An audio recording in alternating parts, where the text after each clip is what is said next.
that we are interested in seeing history from a particular perspective. We are not interested too much in names and dates. Yes, we are interested, not too much. What we are not interested also is what happened in which of the wars. If you're talking about the war of 1857, we are not really interested. Lakshmi Bai killed whom, or Bahadur Shah Zafar did exactly what. We are not interested in what happened in wars, nor we are interested in the names and dates. What we are interested in is the causes of wars, or are the impacts of wars, or the causes of certain events, or the impacts of certain events. When we talk about the decline of Mughals, we'll talk about the causes of the decline of Mughals and its impact. Question आएगा तो भी इसी से आएगा. Okay, so that is something that we need to understand. But before reading any topic, we must know what is to be read in that topic. Okay, so it's not that, so because this kind of orientation is very necessary before you start reading history, because history can be read as a, history can be read from many perspectives. You can read it like a Harry Potter novel. Okay, or you can read it like, so it becomes like a story, acha ye hua, fir ye hua, fir ye hua. That's it, right?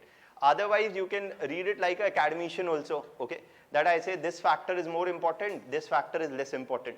Then historians debate which factor is more important. What is the source? What is the verifiability of the source? So all of that. But we are reading from the UPSC perspective. What we are interested in is a generalist understanding of the topic, and mostly looking at causes and impacts of almost all major events around this period. What led to the decline of Mughals and what is the impact of Mughals, decline of Mughals, that is what we are going to talk about. Okay. So let's start with that.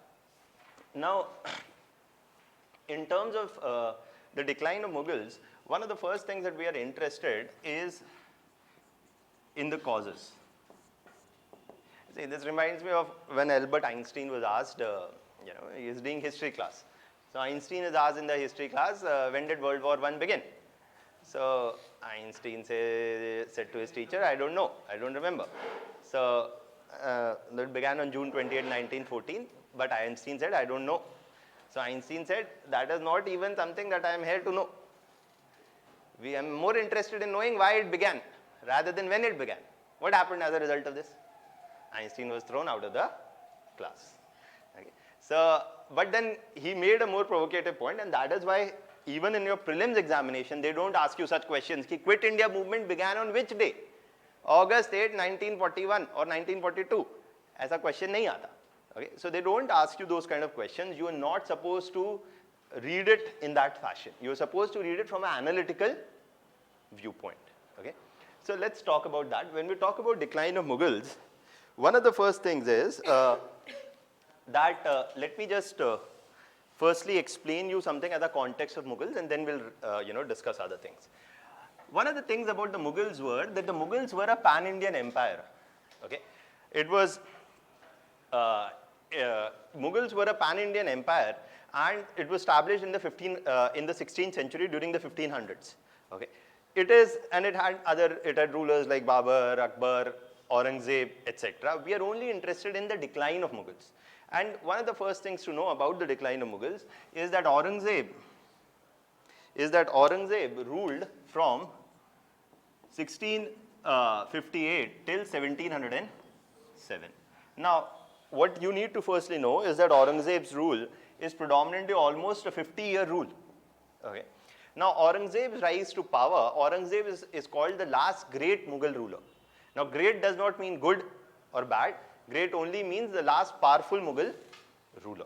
Now, one of the things is, once you go back and see the PowerPoint presentation, you'll find, and yes, drawing maps is not required from your examination point of view. I draw it only in the sense of giving you perspectives. Okay? Answer me, you don't need to draw any maps or anything. So, one of the things about the Mughals was that situated at their power in Delhi, it was under Akbar's reign that a major expansion happened, and vast parts of North India and Central India came under the control of Mughals. Okay. So that was one of the things. However, the Mughal Empire extended almost up to North and Central India. But it was during Aurangzeb's reign that you see a major expansion again of the Mughals happened, and the Mughal almost became a pan-Indian empire. This area in red is what comes into the Mughal Empire during this period of 1658 to 1707. Now what is important is which all are the areas under this area. This is what we call as the Deccan region. You know, the Deccan region, which today involves the Andhra Pradesh, Telangana region, or the Hyderabad region in general, as it was called then. It had, for example, three major players that Aurangzeb subdued. One was Marathas, the other was Bijapur and Golconda. Bijapur, Golconda and Marathas, these were the three important players which were seeking to consolidate their hold in this region. And Aurangzeb's main contribution to the Mughal Empire was its expansion to convert it from an empire limited to North and Central India, from Northwest to North and Central India, into South India. And to that extent, this is something that he is doing. Now this you must know as a context, because we're going to discuss what is the implication of this later. Okay. Now, that is one other fact, but you also see Aurangzeb, we'll see, died in 1707. When Aurangzeb died, there was a period of political instability in the Mughal Empire, so much so that he ruled for 50 years. In the next 10 years, 4 rulers came and went by. It was a decade of political instability. Another major Mughal ruler came to power in 1719, okay, in 1719, and we'll talk about that later. But what I'm interested in telling you is something else right now. In 1719, another ruler came and he ruled till 1748. So he also ruled for a considerable period of time. However, during this period, you see that during 1739, there was a very famous invasion of Delhi, that is by the Afghan invader Nadir Shah, right? Nadir Shah invaded Delhi in 1738-39, and why are we interested in discussing it is that the Afghans would plunder the northern territories, and they were bold enough to plunder Delhi. The fact was that till Aurangzeb was there, it was in the northwest region that a strong defense was mounted against the forces of Afghan invaders. In the sense that Afghan invasions happened even while the time of Aurangzeb, but they were few and far between, and they definitely did not reach Delhi. Okay. But in 1739, even though the Mughal Empire is continuing, the Afghans managed to raid Delhi, and in Delhi, you see that the famous Peacock Throne is taken by the Afghan invaders. The Peacock Throne is what had the Kohinoor. Okay. So the raiding of Delhi and the taking away of the Peacock Throne, was it a big deal? It was a significant deal primarily because it showed the decline of the might of the Mughals. That there was a time of Aurangzeb when the Afghan invasions were very less. But now the Afghans felt that they had the opportunity to even invade Delhi.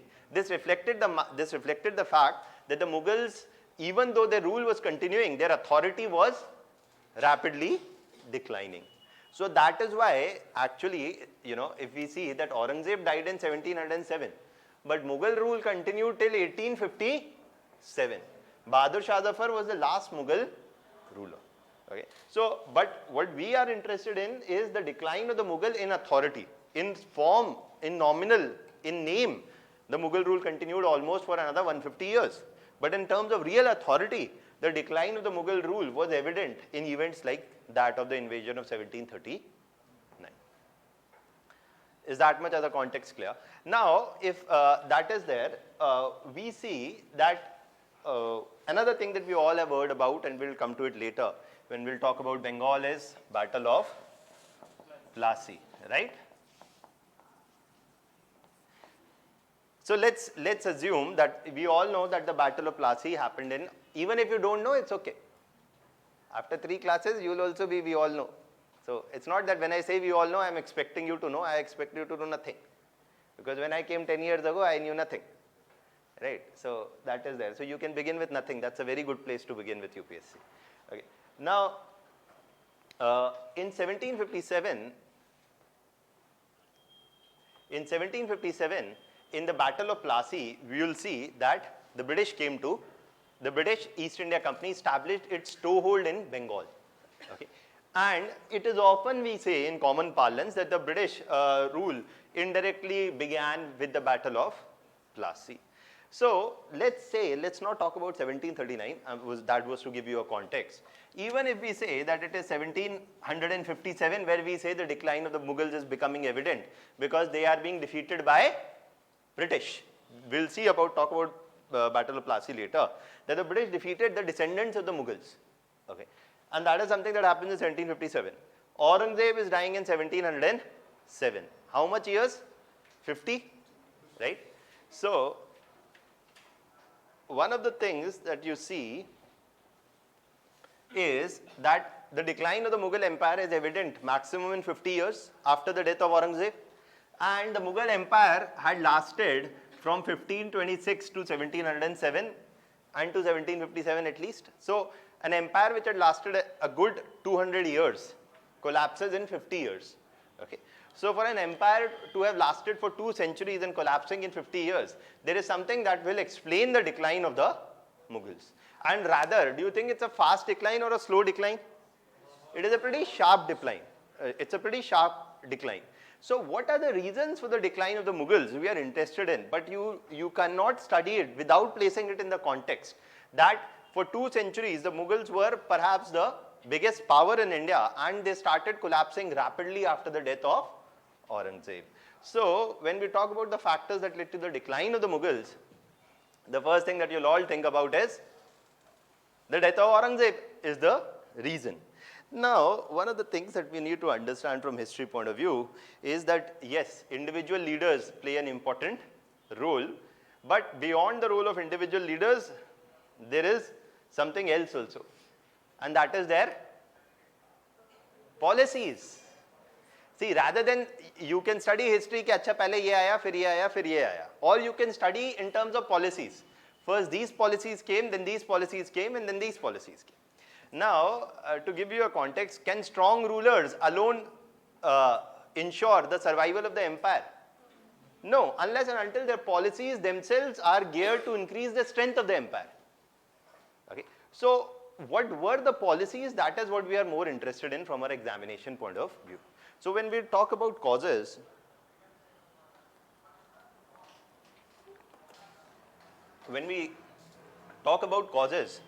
in history, whenever to the extent we talk about causes from an answer writing point of view, we discuss it as political causes, economic, social, and causes related to the army. 4 categories: political, economic, social, and causes related to the army. Okay, and we'll talk in this manner only when we'll talk about decline of Mughals. But I'm interested in firstly talking some other background information about the decline, about the Mughals. See, if you start studying just like that, right, that polity, economical causes, etc., it becomes very boring. Making history boring is not a tough job at all, right, as we did it in school. I never came across somebody in class who wanted to become an archaeologist in school, right, because every effort is made to make the subject as boring as possible. And the whole social sciences discipline as boring as possible. Why? Because it doesn't give you jobs. But then karma is a something, right? And you're back here studying things that you never studied in school. Now, one of the things that is important for you to know when we talk about the decline of Mughals, firstly, is the timeline of the period from 1707 to the period of 1717. I'm interested in talking about this and you can draw this with me. Okay. This is something that is not something that you need to mug up, but this is to arrive at a more substantive point. Okay. And this is also given in the PowerPoint presentation. If you don't want to draw also, that is also fine. Now, in 1707, you see is the death of Aurangzeb. Now, after the death of Aurangzeb, there is a bitter succession dispute within the Mughals. Now, one thing interesting for you to know is that the Mughals did not have any clear line of succession. It's not that the eldest son would go on to become the king. Rather, who was considered the most worthy would be appointed as the king. For example, Aurangzeb's brother was Dara Shikoh. Aurangzeb's brother was Dara Shikoh. Dara Shikoh was the elder son, was also the one who was most favored by their father to go on to become the next king. He was the eldest son also, and he was the most favored one also, and likely to become the next king. However, Aurangzeb was determined to capture power for himself and not cede it to Dara Shikoh. So he enabled that by imprisoning his father and putting Dara Shikoh out of the scene, and then consolidating his hold over the Mughal Empire. Then in 50 years, he expanded into the Deccan region. So what do you say? That Aurangzeb, is he a weak ruler or a strong ruler? Strong. In fact, Aurangzeb was so strong a ruler that he considered it below his reputation to go and fight many other rulers. In the sense that if Aurangzeb is going to the field to fight a battle, means that person has to be very important. Very, very important. So it's like if Aurangzeb is going to, it's like that if Aurangzeb is going to fight an emperor, that emperor ki izzat badh gayi in the history. In the sense that he was by far the most powerful ruler. In the sense that even Shivaji, who was one of the arch rivals of Aurangzeb, Shivaji was one of the individuals who contested the hold of Aurangzeb in the Deccan region.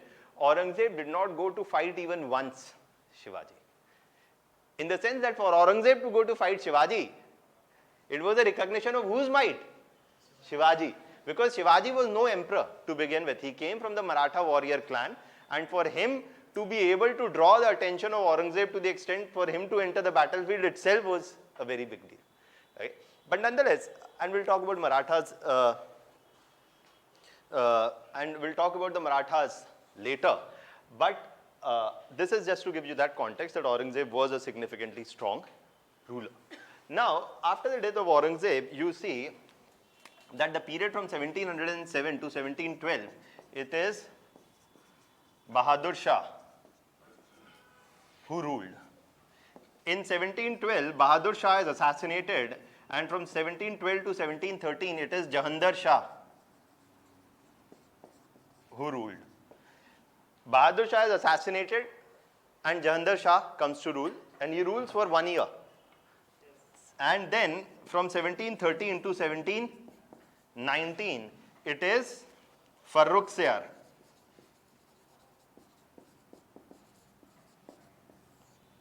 Farrukhsiyar who ruled. Now why am I telling you this is to arrive at a particular context. We'll see that in the Mughal structure, there was a king, the Mughal king. Below the king was a Wazir. Wazir would be the deputy, the prime minister, but that has got nothing to do with prime ministers like us we have today. In the sense they did not have any defined powers or anything. The king could appoint a Wazir, remove a Wazir, depute him any powers he would like, etc. So it's a personal relationship between the king and the Wazir. The Wazir was a part of the wider nobility or the wider Mughal nobility. Now, dekhiye, one of the things is that one of the things about the Mughals was that Mughals, if you look from the time of Babur, Mughals came from Central Asia. Okay? And the Mughals came from Central Asia, and when the Mughals started expanding from Afghanistan region onwards into India, you will see that Mughal empire was a multi-ethnic empire. Ethnic in the sense that different ethnic groups were constituted the nobility of the Mughal rulers. These different ethnic groups who constituted the nobility of Mughal rulers came from different regions. Okay? For example, those amongst the Mughal nobles who came from the Turkish faction, okay, or the Turkish faction were also the ones who were the Sunni faction. Okay? They were the ones who were called as the Turani. Okay? Those who were the descendants of the Ottomans and the Turks, those section of the nobility was called as the Turani faction. Then there was also those who had close links with Persia. Persia meaning Iran, meaning Shia. Okay? So they were the ones who were the Irani faction. And the third was the Hindustani faction. The Hindustani faction. Now, what do we mean by the Hindustani faction?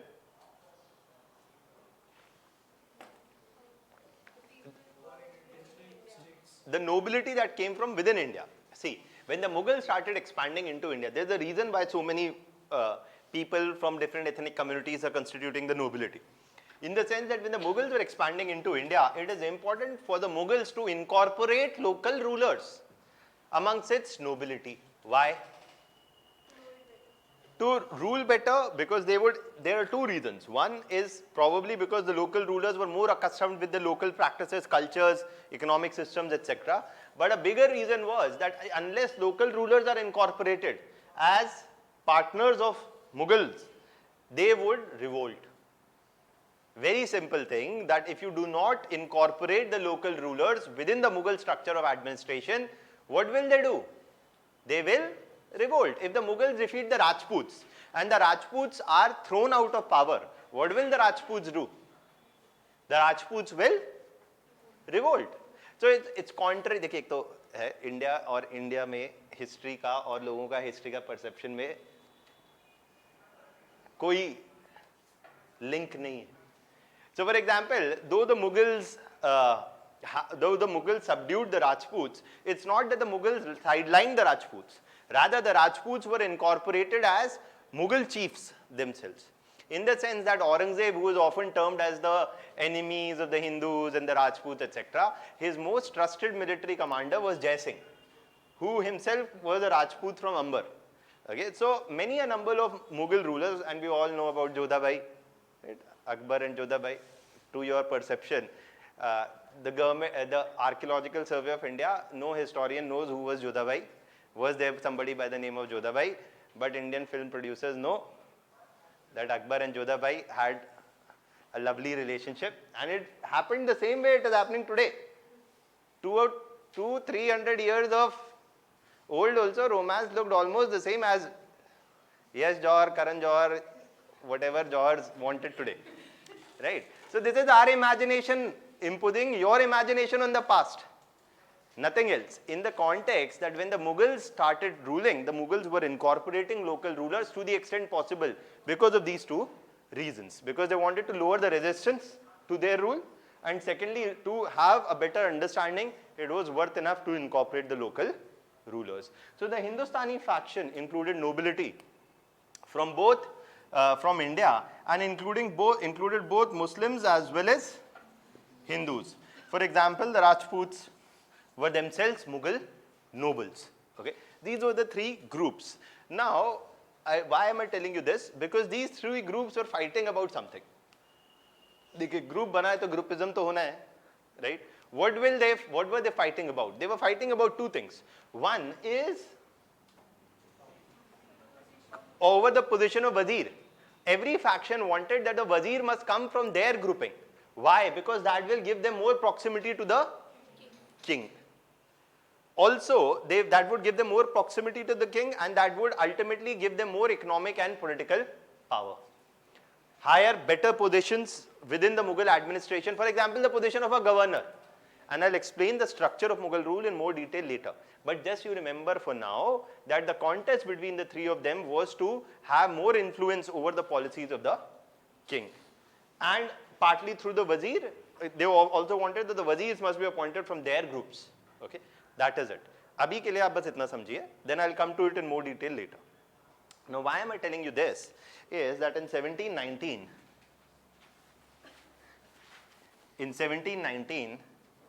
what happens is that Farrukh Siyar is assassinated. Farrukh Siyar is assassinated in 1719 by the Sayyid brothers.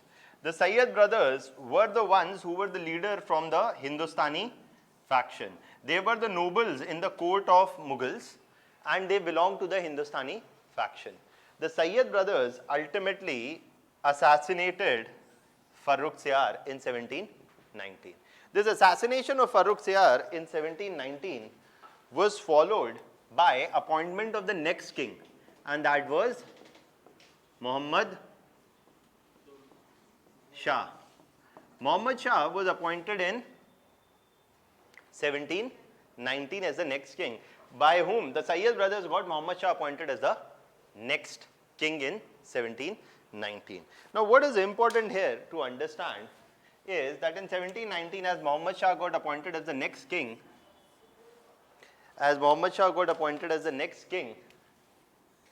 you see that something is changing. Sayyid brothers were the ones who had got Muhammad Shah appointed, and they came from the Hindustani faction. This made the Irani and Turani faction insecure. So the Irani and Turani faction had the option, they could learn from Sayyid brothers and assassinate Muhammad Shah. But they were smarter. They went a step ahead. They said, why to assassinate the king? Assassinate the Sayyid brothers. So the Irani and Turani faction were brought together by Asif Jahan I. Asif Jahan I, he himself was a leader of the he himself came from the Irani faction, but he bonded the Irani and the Turani factions together. And Asif Jahan I did what? He got the Sayyid brothers assassinated. And he is getting the Sayyid brothers assassinated, not the Mughal ruler. And if he is getting the Sayyid brothers assassinated, what will he become? Wazir, right. So he is the kingmaker, like Amit Shah. Right? So he is the kingmaker.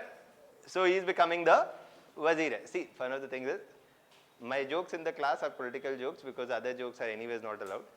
And political jokes are only meant to be taken as a joke. Don't get offended. In India, one right that Indians enjoy is the right to get offended. Right? We can take offense at anything. So please don't do that and take it in the right spirit. Okay? So, because ऐसे भी election का साल आ गया है तो everybody's emotions run high.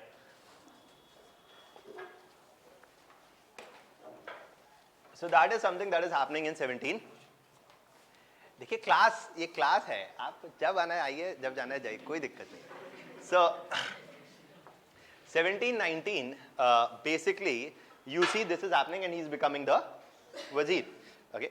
Now this is something that happens after this, and just to give you that context so that we'll come to this later again. Asif Jahan I later goes on to become the governor of Hyderabad and then becomes the Nizam of Hyderabad. Okay. So we'll talk about all of these things later, but just to know this much. Now I was telling you this for two reasons. That there is a political instability within the Mughal empire, as you see. There's another thing is, there is factionalism within the Mughal court. There is internal rivalry within the Mughal court itself. Okay. And its impact is what? The assassination of Farrukh Siyar, then the assassination of the Sayyid brothers. Okay. So we'll discuss this in more detail when we'll write, but this is to tell you what has happened in this period. Now, was Farrukh Siyar? No, Farrukh Siyar was the king. He's the Mughal emperor. So they're getting the emperor only assassinated. So that is it. Yeah. The Sayyid brothers were assassinated by Asif Jahan I. After the assassination of the Farrukh Siyar, the Sayyid brothers, they become the Wazir. No. So, see.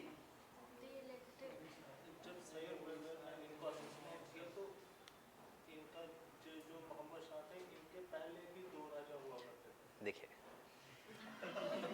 राजा पे राजा नहीं खेल रहे हम. I understand. What, see, I am telling, there is a certain amount of thing that I'll do in classes is simplification.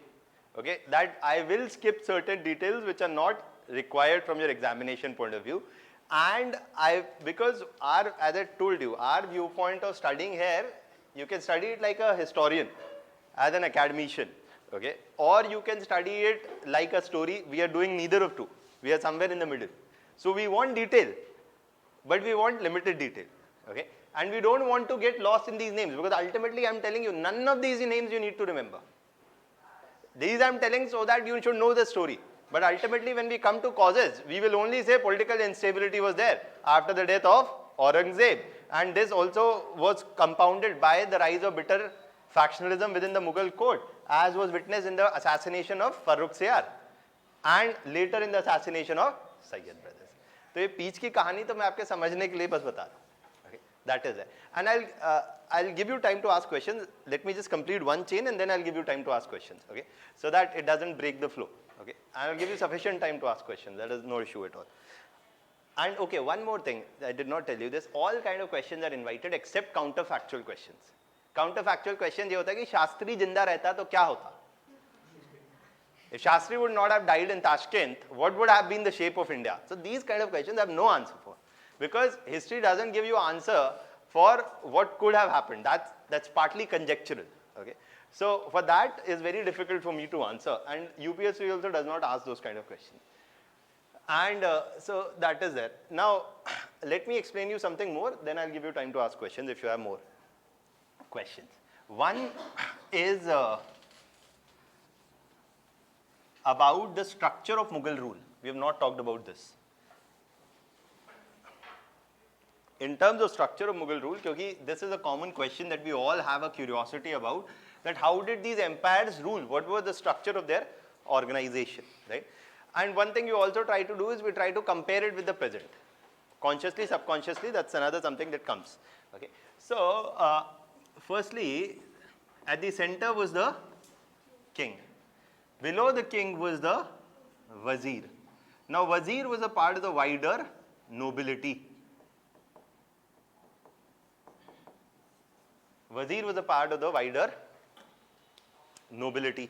Now, the next thing to know is that Wazir was a part of the wider nobility, including the Irani, Turani and the Hindustani factions. However, the Mughals had a pan-Indian empire. Mughals had a pan-Indian empire, so they divided their whole rule into provincial, they divided the whole empire into provinces. For every province, they first appointed a governor. Now, neither this governor nor this wazir or prime minister had anything to do with today's. Okay? These governors had vast powers.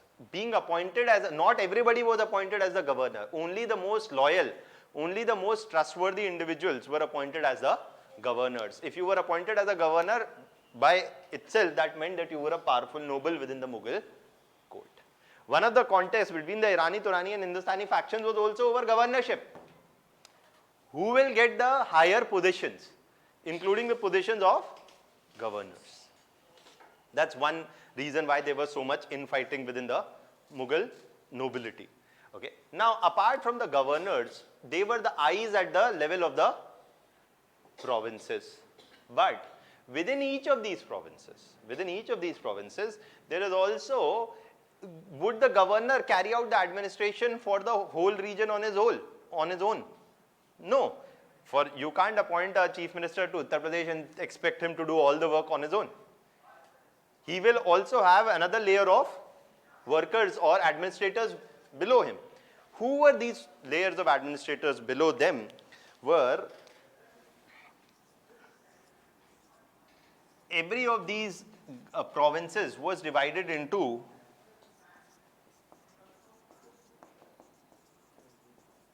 Jagirdaris.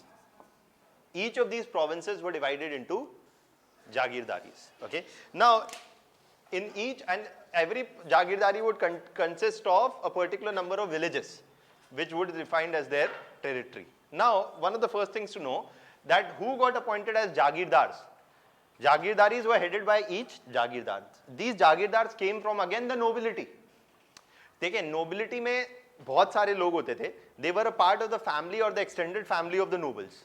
They would either get appointed at higher positions at the center only, or to the position of governor, or to the position of Jagirdar. So we can say that they're the ruling class. Okay, they're the ruling class. Now the last layer of the ruling class was at the level of Jagirdaris. Okay, and these Jagirdaris were headed by Jagirdars coming from the Irani, Turani and the Hindustani factions. Now, these Jagirdaris were also very keenly sought. These Jagirdaris were also very keenly sought. Why? Because they are the last element of Mughal power at the center, at the ground level. They are the one who come to in contact with the people on a day-to-day basis. Now, there were certain powers of these Jagirdars that we'll talk about. But first important thing to know that Jagirdaris which were given to Jagirdars, they were not hereditary. Okay, it's not that if you were made a Jagirdar, meaning you will remain the Jagirdar for the rest of your life and then your son will become the Jagirdar. Right? So one thing to know that they were not hereditary. And Jagirdars could be transferred from one area to another, or their Jagirdari could be taken away and given away to somebody else. Okay? So they did not have any rights. Everything depended upon whom? The king. The king could appoint the wazir, the king could appoint the governor, the king could appoint the Jagirdar, could remove any of them. Okay? So that is one thing that you must know as a background. Now, another thing to know is what were the powers of these Jagirdars. The Jagirdars had two powers, and one could say they had two roles. One, they had a role in revenue collection, and the second, that they had a role in military administration. In revenue collection and military administration. Two sets of roles they had.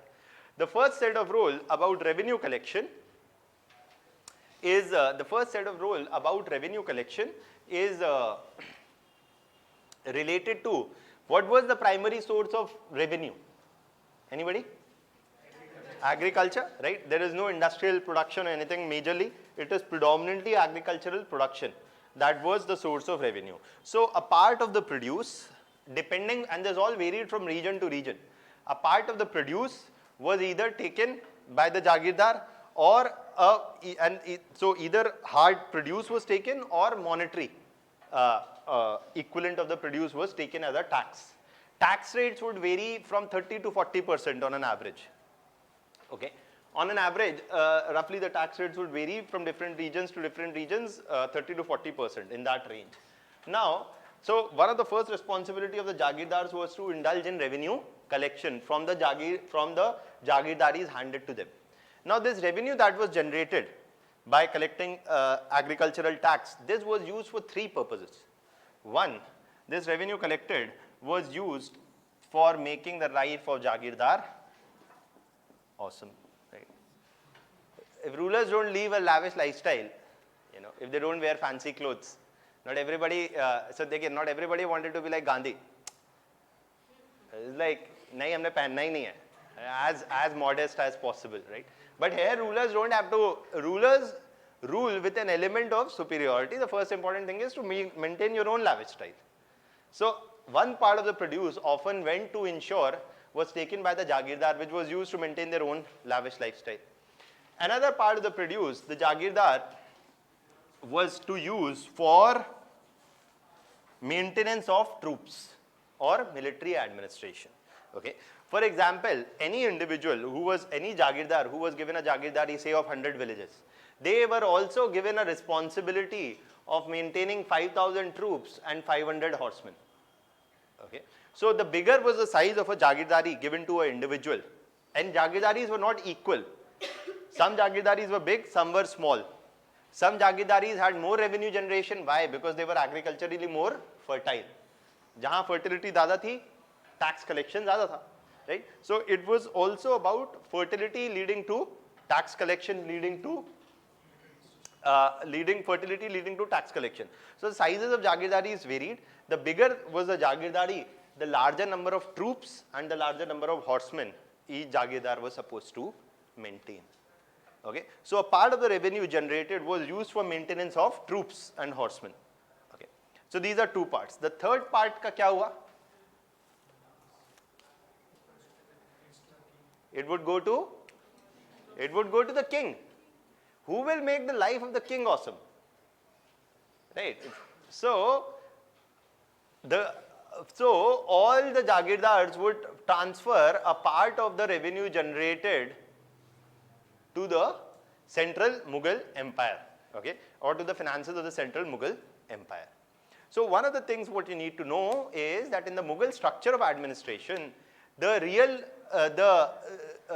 final point of authority responsible for revenue collection as well as troop administration was the Jagirdar. Okay. And who appointed the Jagirdar? The king. The king appointed the Jagirdar. So this is the structure of administration that was there. At our level, this is more than enough. Okay. Now, one thing also to know is that the troop is being maintained by the Jagirdars. Now, when the king would give a call for a war, that is when the troops would be mobilized from these Jagirdars under the leadership of the king or the individual appointed by the king to lead the Mughal Empire into the war.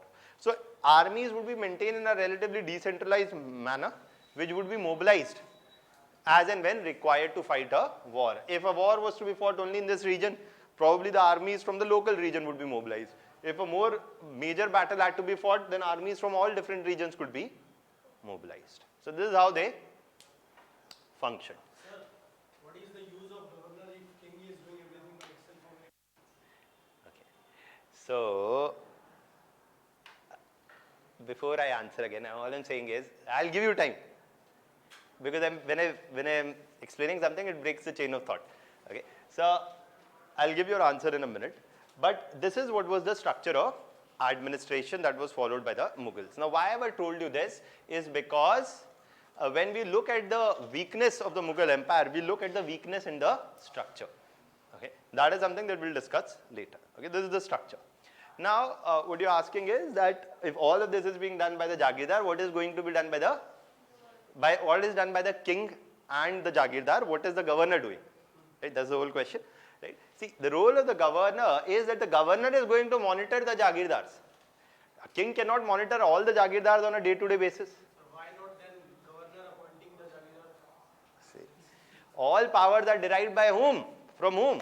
King. Indira Gandhi once said, Indira is India, India is Indira. In the sense that Indira Gandhi was appointing all chief ministers from 1970s to 80s. Okay? So, chief ministers had their role. But Indira Gandhi is appointing all the chief ministers. So ultimately, chief minister is responsible for the administration of the state. But who is appointing them? The prime minister. Because she was the leader of the Congress party, and that is how it worked then.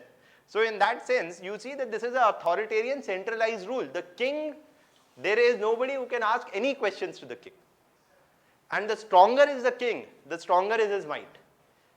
He could appoint a governor, he could displace him, he could remove him, he could transfer him somewhere else, he could kill him, he could do anything. So that is what is the structure of rule. It's an authoritarian structure. The governor's role is to monitor the provinces. The governor would be the eyes of the emperor in each province. Okay? And from there you see that is why the governor is being appointed by the more loyal people, or the more trustworthy people from whom the king would get information through wazir or directly itself. That is the whole relevance. Okay. Anything else? Anything else that you want to ask till here? Clear? Now, let's go ahead and talk about the causes of the decline of the Mughals. Now, when we talk about the causes,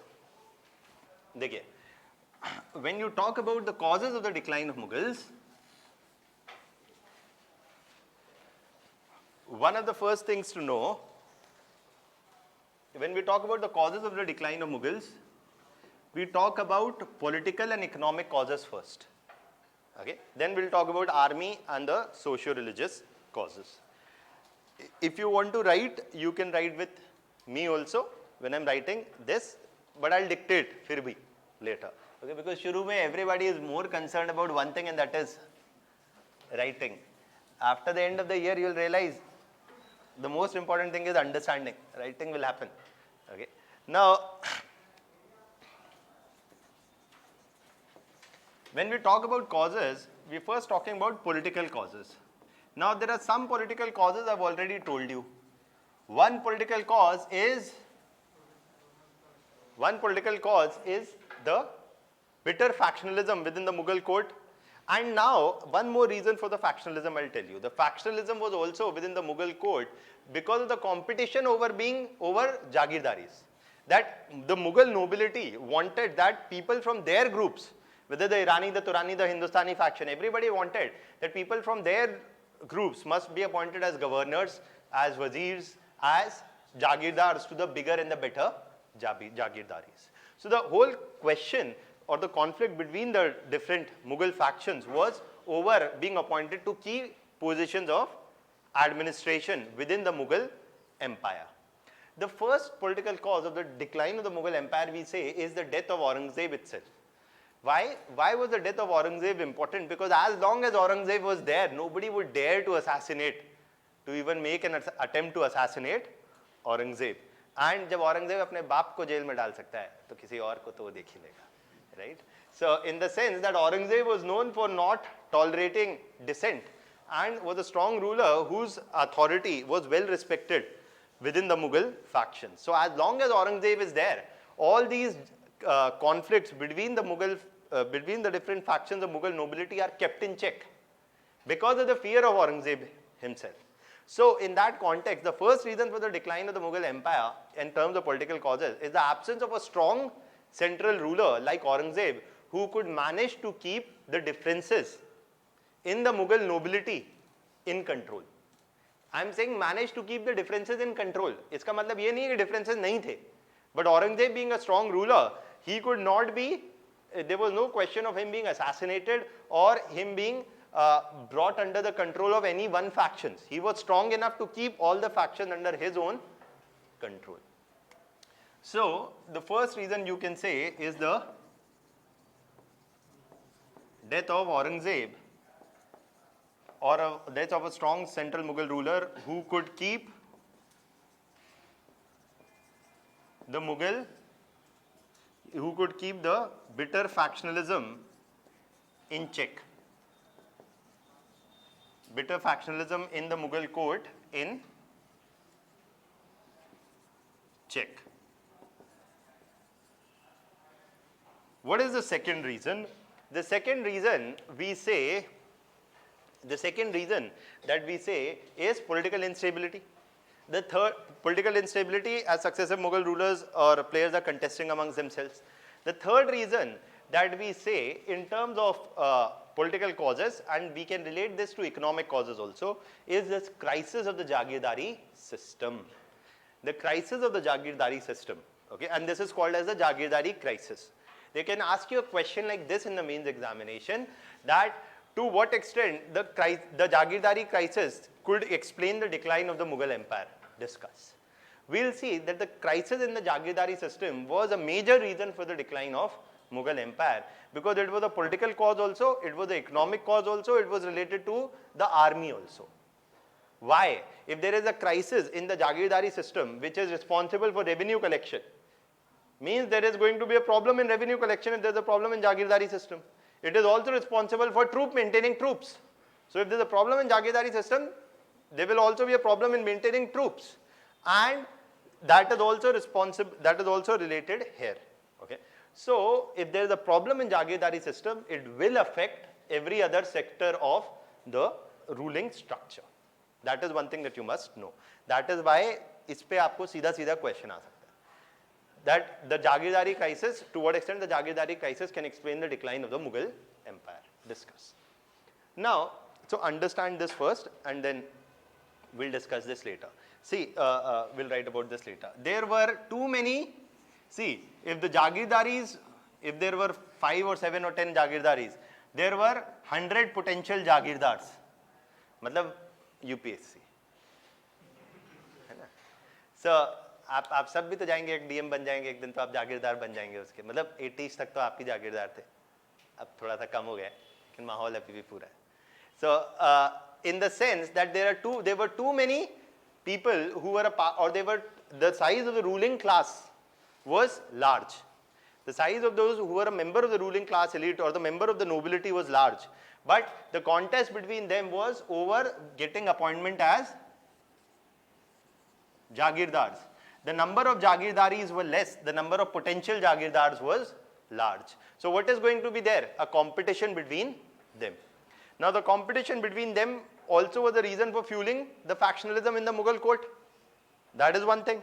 But this competition also, so if a Jagirdari crisis had to be addressed, what was the solution?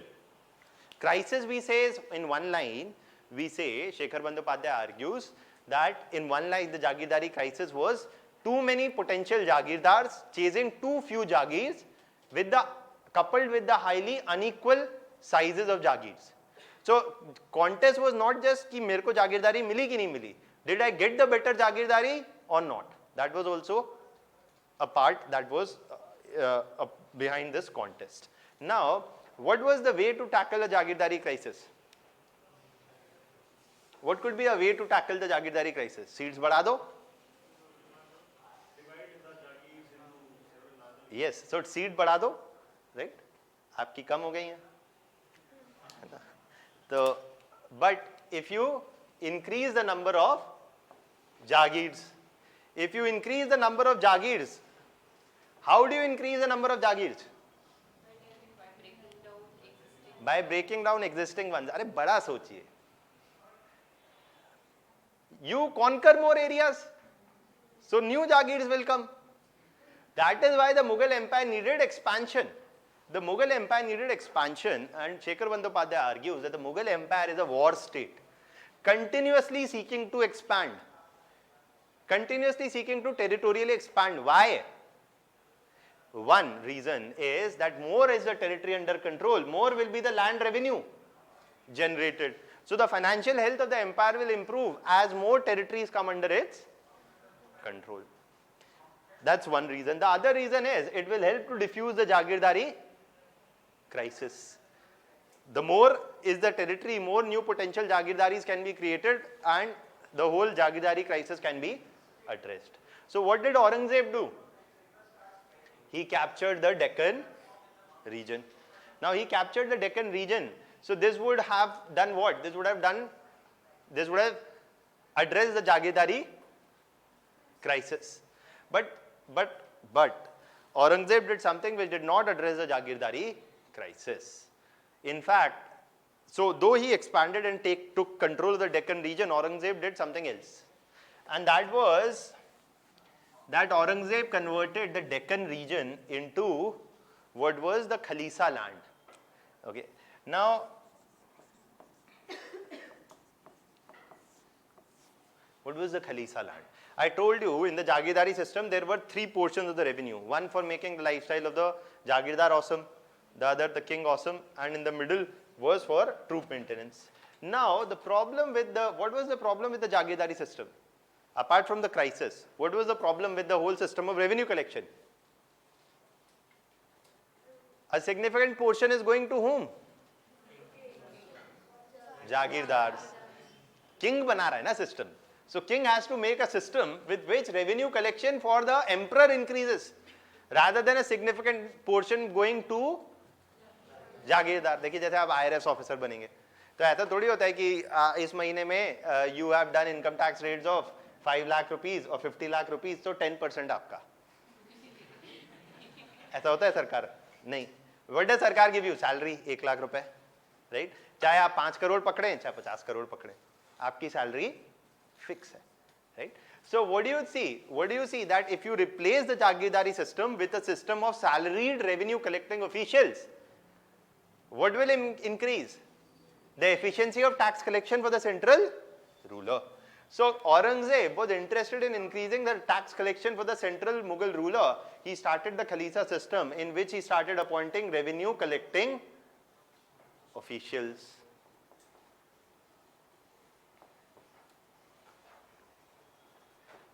So what would so appointing these revenue collecting officials, he is not appointing Jagirdars to the Deccan region. So now there were two methods of revenue collection. One was through Jagirdari system, the other was through Khalisa system.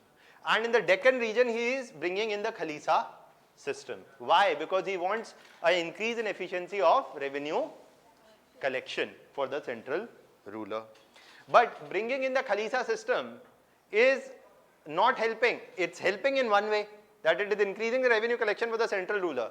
But it is not helping in another way, by not diffusing the Jagirdari crisis, because the number of Jagirdaris are not increasing. So Aurangzeb did increase partly the revenue collection, but he did not address the Jagirdari crisis. And Aurangzeb could manage that. Why? Because he was a strong ruler. So that is also something that you need to know, that the Jagirdari crisis was precipitated primarily because of a competition between potential Jagirdars over appointment as potential Jagirdars over appointment as Jagirdars.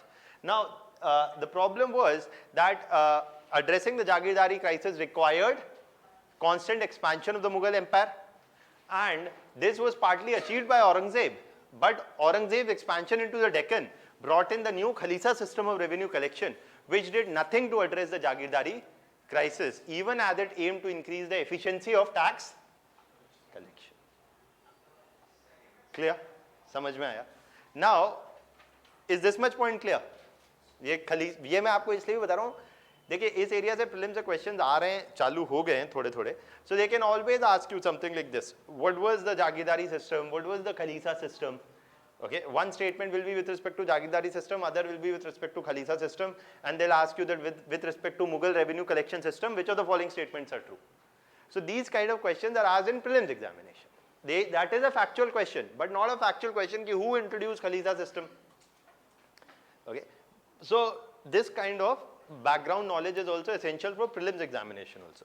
Now, so what is there is this, and that is now I have not still explained what is the impact of the Jagirdari crisis.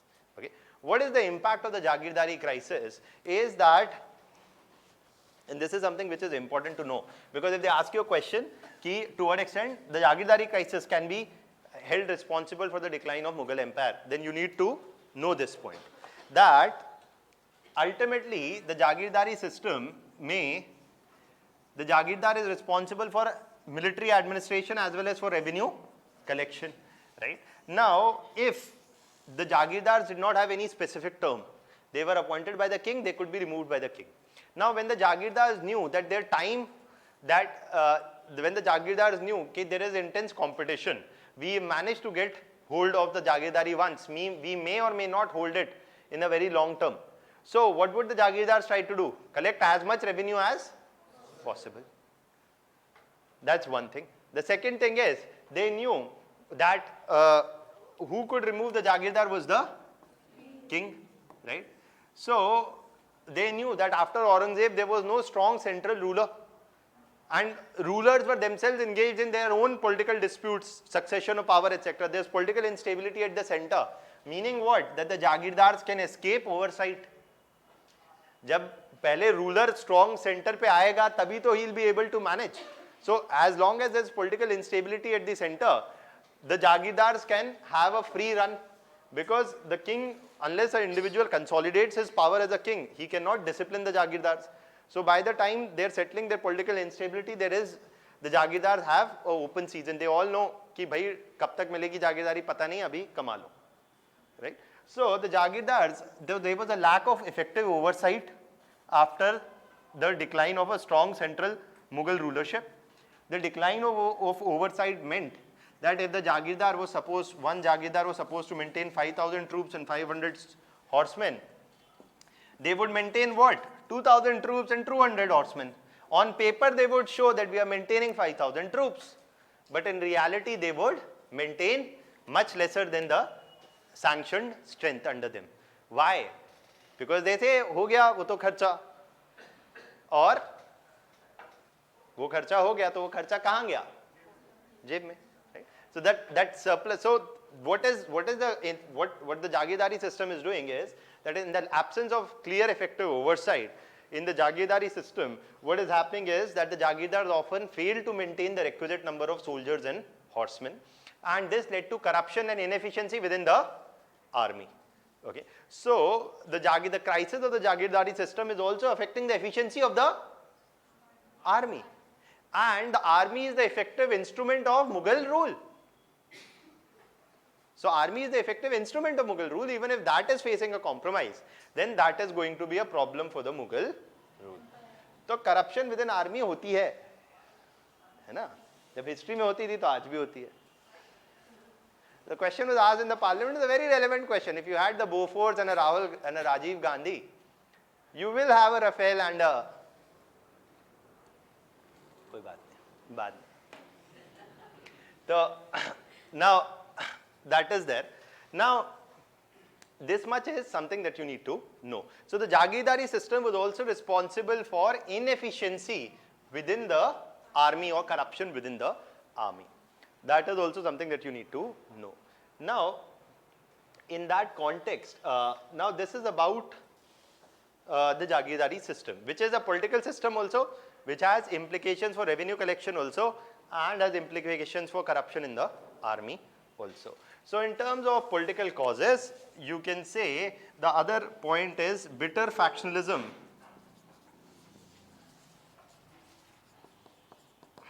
within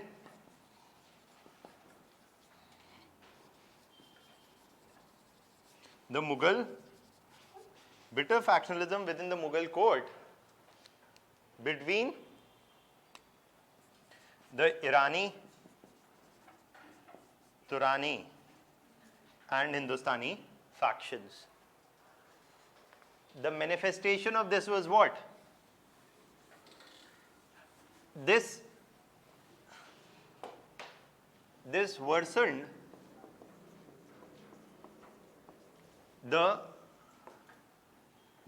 what? This worsened the political crisis within the Mughal Empire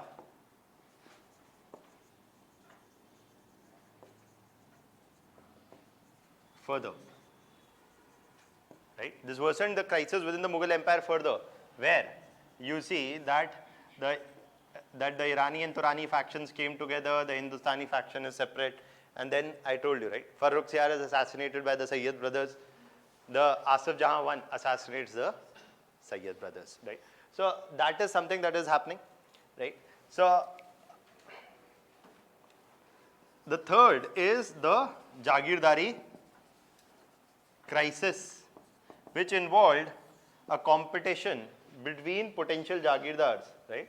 And it basically was about too many Jagirdars chasing, too many potential Jagirdars chasing too few Jagirs. And the Jagirdari crisis, as Aurangzeb expanded into Deccan region,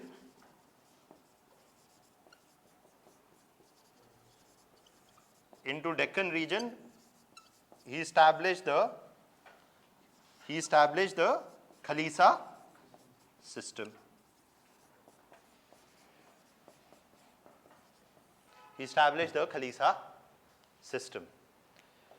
Aurangzeb expanded into the Deccan region, he established the Khalisa system. And the Khalisa system is, देखिए, हर चीज अभी मैं आपके सामने जो लिख रहा हूँ, ऐसे actually you should be able to make a note when you are revising. कि बस 2 लाइन लिखा आप समझ गए कि Aurangzeb established the Khalisa system. Yes, we know Khalisa system is doing nothing to address the Jagirdari crisis. Okay, so Aurangzeb's expansion into the Deccan region did nothing to address the Jagirdari crisis because it came under the Khalisa system. Okay, these are all political causes. Okay, these are all political causes. Okay, now talk about economic causes.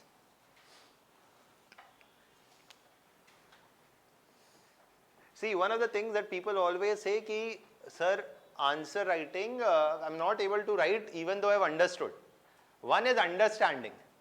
Other is memorizing. Memorizing must not happen without understanding. But understanding is not sufficient on its own either. देखिए college school में क्या होता था कि memorise है ना, ये हुआ रट लो, सब रट लो. कॉलेज में गए तो कुछ नहीं, ना पढ़ना है ना रटना है, बस लिखो. कॉपी आई तो जो पता है वो लिखो. Right, I have heard this topic, whatever is the question, I know this, I will write everything. Because कुछ तो लगेगा और क्वेश्चन खाली नहीं छोड़ना है. Right, this is what university exams are all about. Right, not leaving the question and writing everything and anything possible, so that something will hit. Examiner will also give some sympathy marks. Student has tried so hard, he did not give up.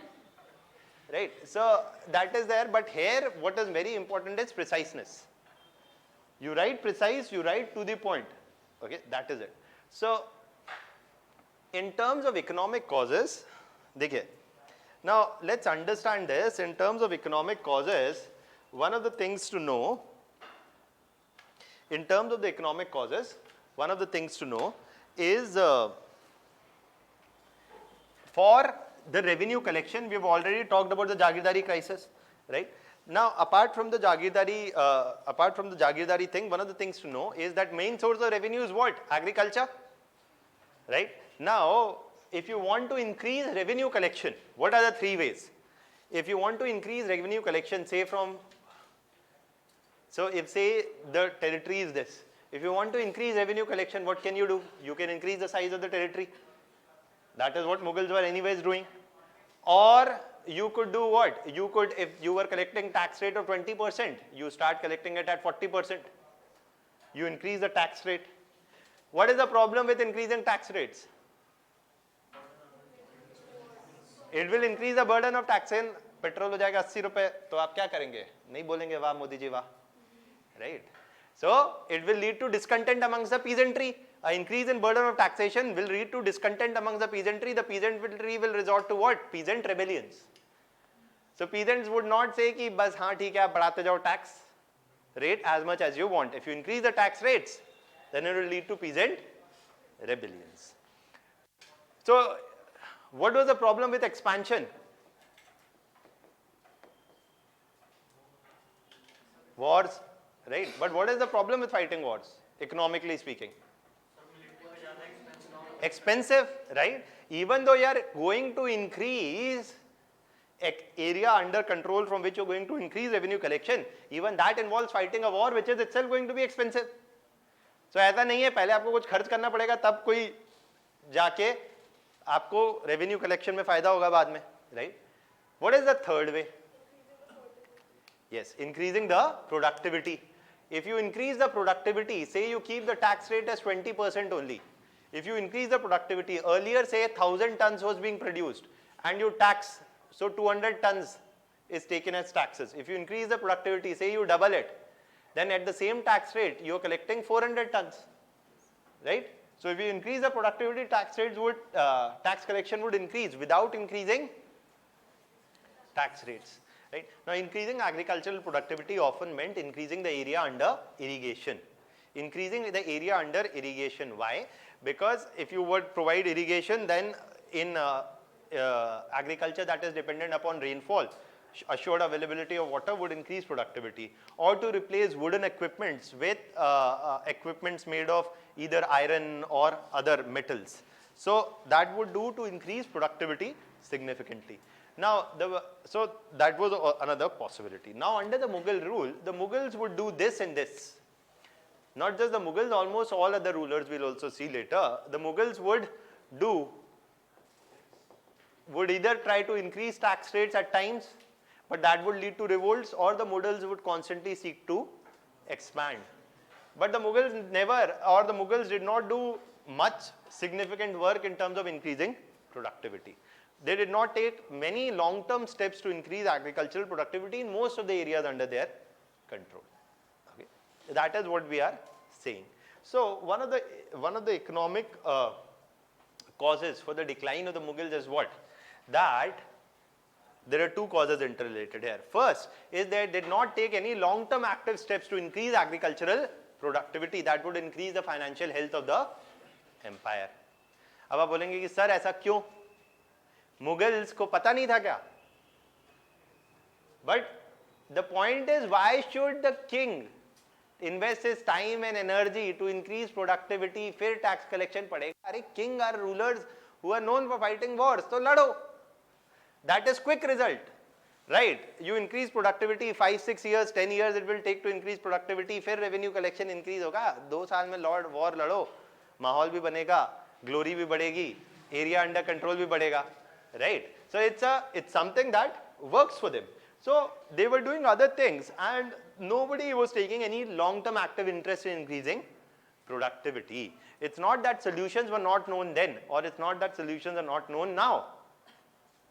Right? So you can say the same thing. Why is the farmer in distress in India today? Don't we know what is the solution? Yes, we know the solution.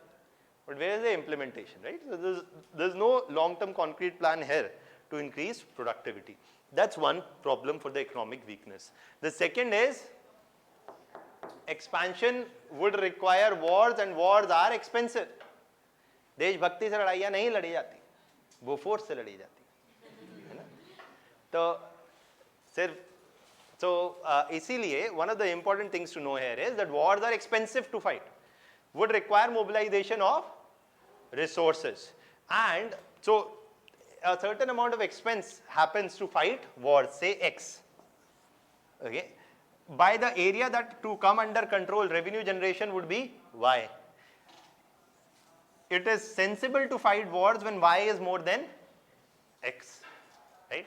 If you are going to get a revenue generation of say 100 crores, you spent say 100 crores or 200 crores to fight wars, say you spent 500 crores to fight wars, annual revenue generation from one area is 100 crores. Then in 5 years you will be able to recover the cost of the war that you fought in the first place, right?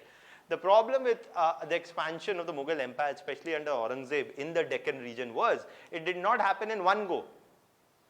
The wars that Aurangzeb fought against Marathas, Bijapur and Golconda, Aurangzeb ultimately won them all. But it took them, it took more than 3 decades of war fighting under Aurangzeb to win these wars. So firstly, these were not wars that were won quickly. These were long and protracted wars. And long and protracted wars are going to be expensive, right? Long and protracted wars are going to be expensive. And these wars were not easy to win. They were expensive in nature. And in a way, though Aurangzeb territorially expanded the reach of the Mughal Empire, these wars were expensive in nature, and the revenue generation from the Deccan region was not very high. Why? Why do you think the revenue generation would not be high from the Deccan region? Because the agriculture was not that fertile. Why?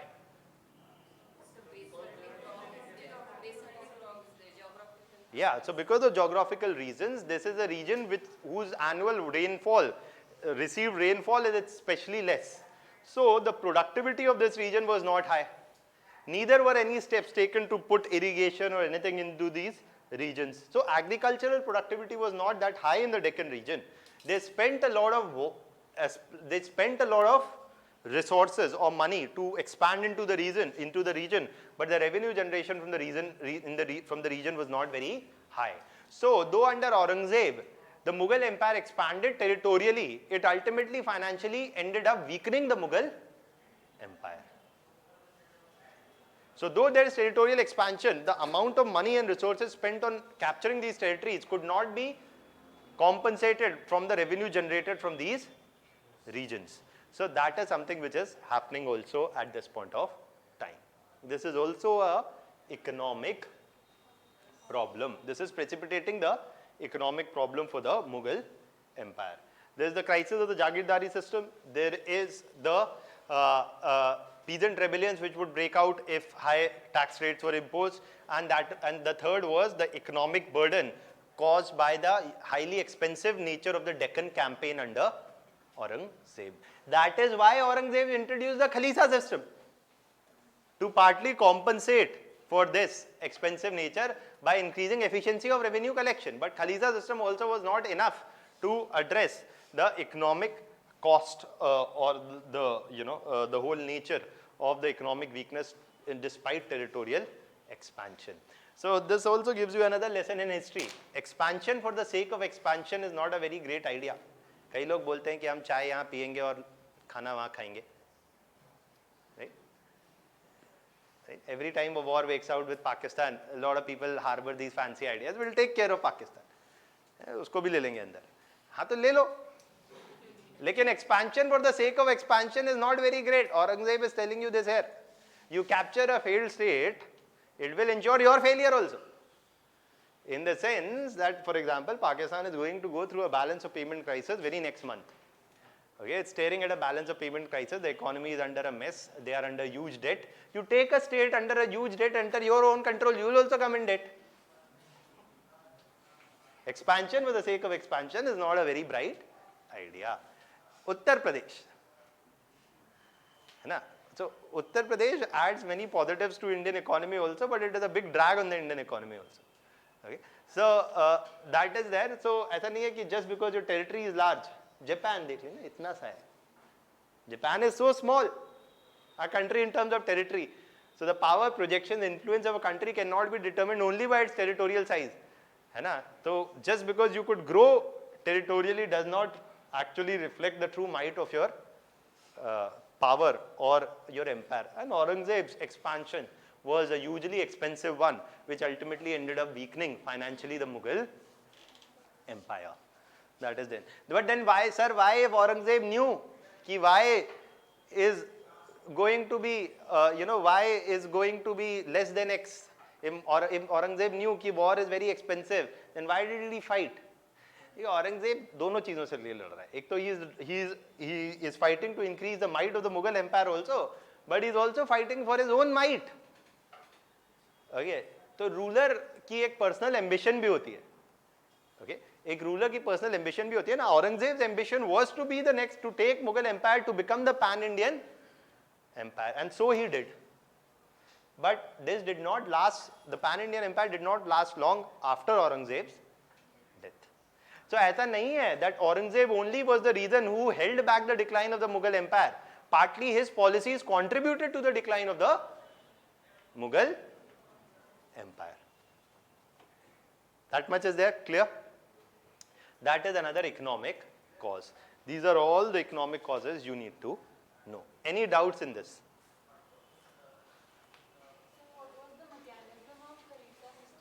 What was the mechanism of Khalisa system? They would appoint revenue collecting officials who would be paid a salary, and they would collect revenue on behalf of the Mughal king. Okay, that is there. So revenue collecting officials were appointed, they were given a fixed salary. So if you give a fixed salary, then the efficiency is there because you're not giving them a percentage or a portion of it. Right? So that is the thing.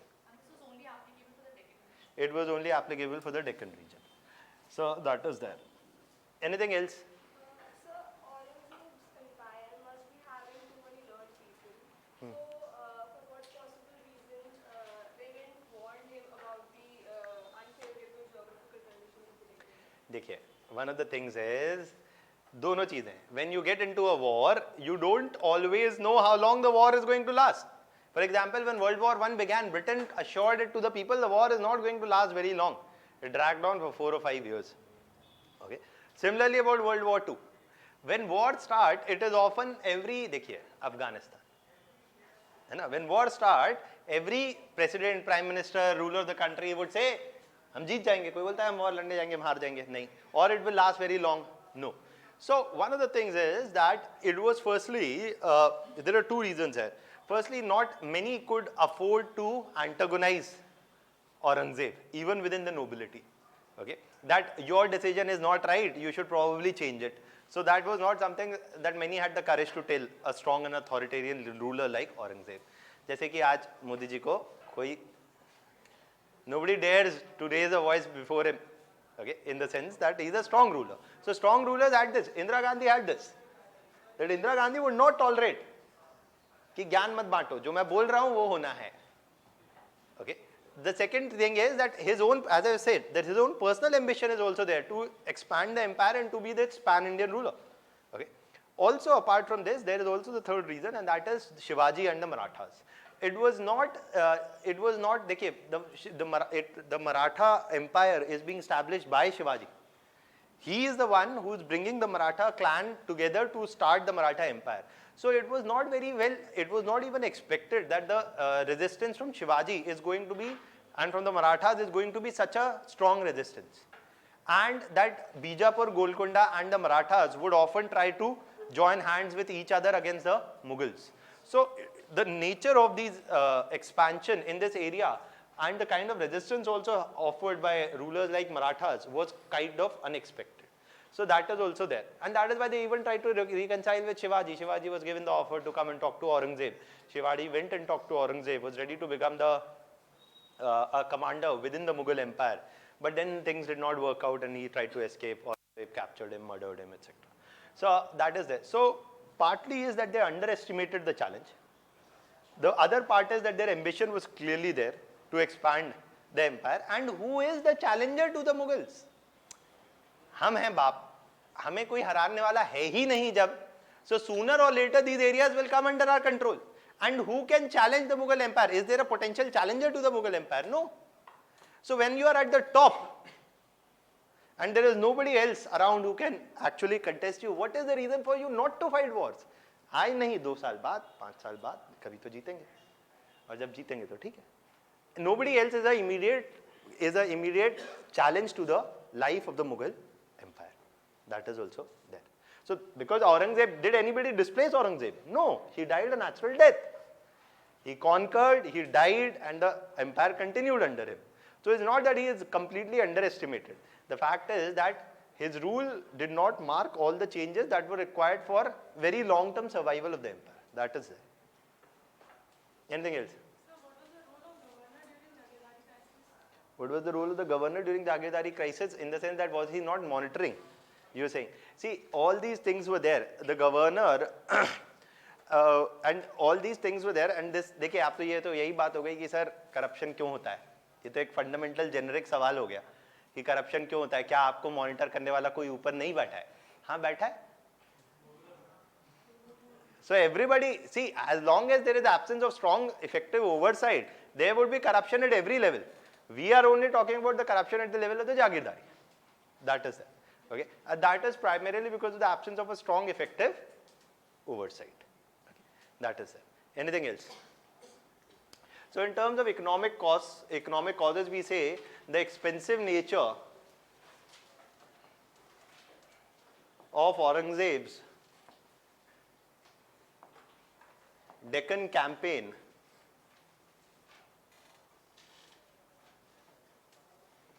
though increase the expensive nature of Aurangzeb's Deccan campaign, though increase the territorial extent of the empire,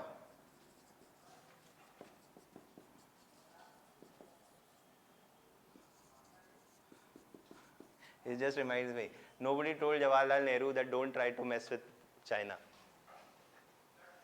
Expert advisors were there for Jawaharlal Nehru also, but he tried to mess with China. China did not like it either. Right? We also often criticize Jawaharlal Nehru's foreign policy on certain accounts, etc. So one of the things is we have the benefit of hindsight, and in hindsight everybody is wise, right? So that is also something which is here. Now the expensive nature of Aurangzeb's Deccan campaign, though increased the territorial extent of the empire, it ended up weakening it economically.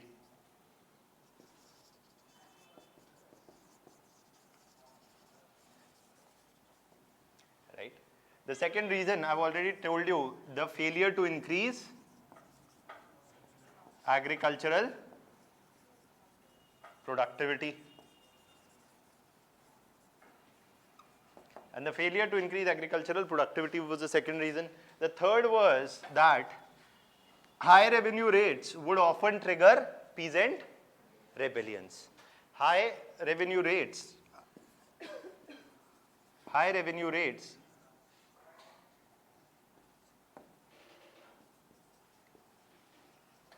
would trigger peasant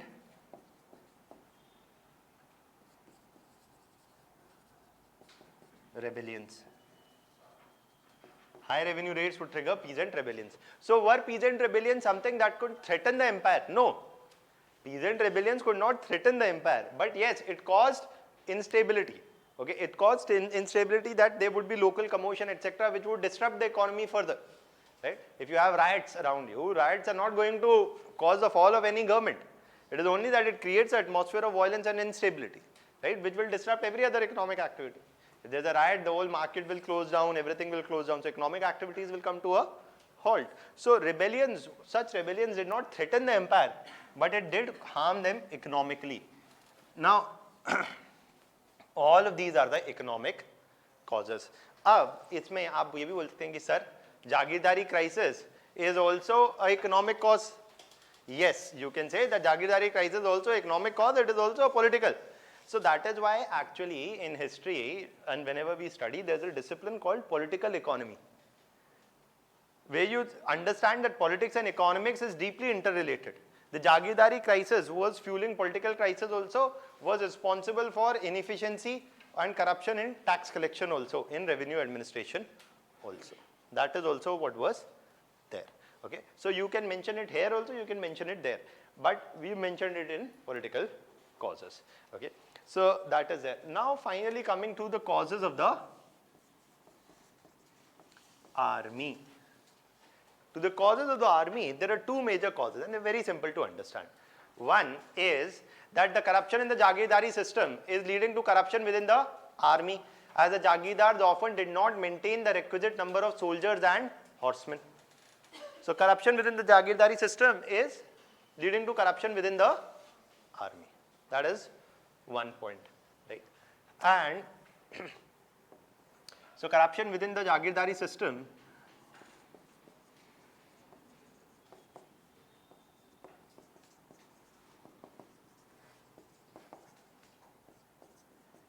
led to corruption within army,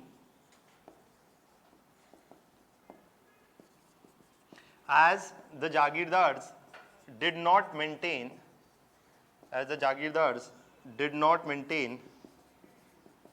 the requisite number of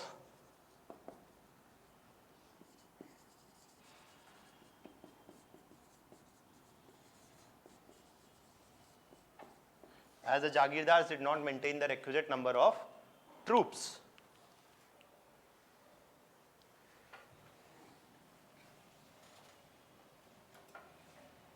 As the Jagirdars did not maintain the requisite number of troops.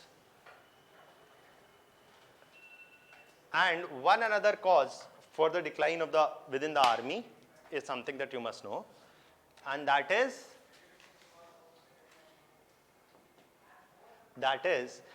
military modernization. देखिए, for any army to be an effective unit, it must have modernization.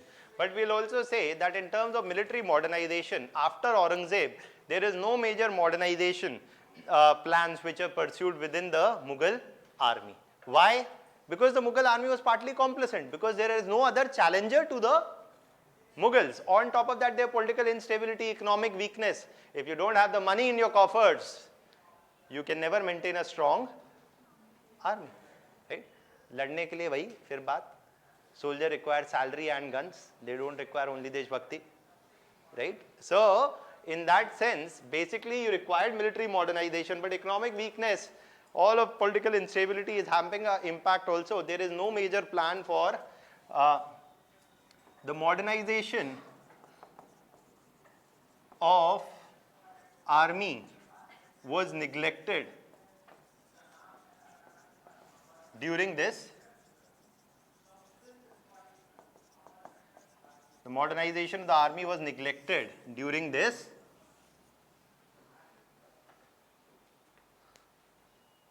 period, right? If the modernization of the army is neglected during this period, then this is also something which will affect the efficiency of the army as a fighting unit. So these are also the causes, right, for the decline of the Mughals. Unlikely that they will give you a straightforward question that discuss the causes for the decline of the Mughal empires. ऐसा question नहीं आएगा. They will give you a question like this, that to what extent the Jagirdari system can be held responsible. ऐसा एक question आ सकता है. Or they can give you a question. I have not talked about social causes right now. We'll talk about jizya and other things. But you can write down 2 or 3 questions. See, my aim of giving you questions is not that you tomorrow go ahead and start trying to write answers. Is to give you these questions so that this is how you should think when you're revising, when you're reading again.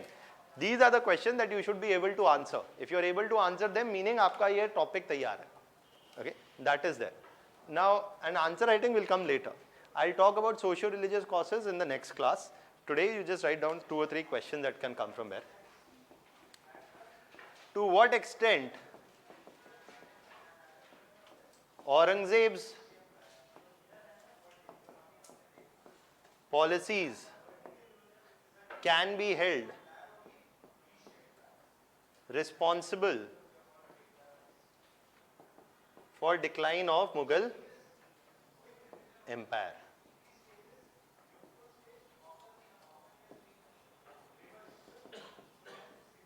I'll tell you the answer. We can probably talk about a framework of these all things later also, but as a question आ सकता है कि it's not just Aurangzeb's absence which caused the decline of the Mughal Empire, it's partly his policies itself which is responsible for the decline of Mughal Empire.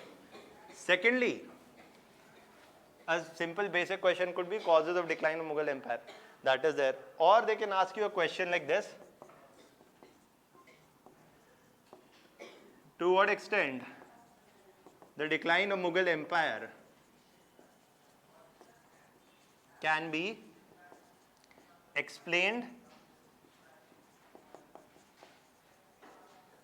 by the crisis of Jagirdari,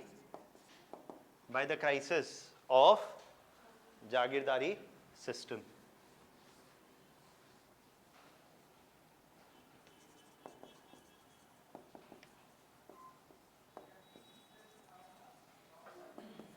By the crisis of Jagirdari system. That is another question that they can ask you. Or so that is there. Now, these are the two or three kind of questions that they can ask you from this topic. Prelims में आपको बस इतना पता होना चाहिए अच्छा जागीरदारी system क्या था, खलीसा सिस्टम क्या था, what are these two types? They are types of revenue collection system. The Jagirdar is appointed by whom? The king. The Jagirdars are not hereditary, but they are transferable. Okay.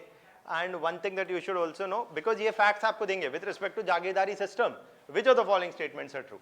That the Jagirdari system was hereditary. That's a wrong statement. That the Jagirdari system involved the responsibilities of revenue collection and military administration. True. That the Jagirdari system was riddled with crisis.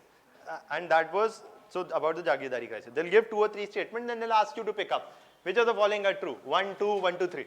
So you don't prepare for prelims and mains separately. You prepare for them integrated. That is also the reason. So you understand what is Jagirdari, Khalisa, ये सब आपसे prelims में पूछ लिया. They'll ask you causes directly in the mains. Clear? We'll stop here for today. In the next class, we'll discuss the socio-religious causes and then we'll write down and then we'll discuss the next topic. Thank you. We got late today because my flight got delayed and so I got late coming here. That is it. So you didn't give your introduction. Okay, I did not give my introduction. देखिए introduction बड़े आदमी का होना चाहिए, छोटे आदमी का introduction कोई नहीं होता. But my name is Dr. Jayesh Khaddar. I have Masters in Political Science, International Relations from JNU, MPhil in Public Policy from JNU, PhD in Public Policy from JNU, country's premier anti-national university. History में अच्छा देखिए हाँ ये अच्छा सवाल है बैठ जाइए आप जाइए हिस्ट्री में क्या किया है देखिए इंपॉर्टेंट सवाल ये है जीवन में what is history is the politics, is the international relations and it is the economy of the past. I am not a person who has done archaeological excavations, right? So yes, I have no training in terms of formal historical research, but that is what is not required. So in the sense that if you were to ask me कि sir आपने खोद के देखा है आज तक कहीं कुछ आपको कैसे पता तो नहीं किया भाई मैंने. But in terms of studying history, one of the things that you say is, अगर आप देखें कभी भी in terms of studying social sciences, we say there is a very strong need for interdisciplinarity. Rather than remaining history with a historian not talking to a political scientist, his history will not be as informative. Similarly goes for a political scientist, who has not done history, his history will not be his politics understanding of politics itself will not be very interpretative. That is why you keep seeing that I will keep doing this कि तब ये हो रहा था आज ये हो रहा है. Okay, so that is because history and political science are very very closely interrelated. Ultimately, when I study Aurangzeb's policies, that is partly political science itself only. That is how rulers behave. That is how monarchies behave. That is how the state is supposed to be under Hobbes, Locke, etc. वहाँ तक भी ले जाता है. Okay. तो कहाँ से कहाँ तक ले जाने की क्षमता आप में होनी चाहिए है ना तो that is there. So that is my brief introduction. Thank you.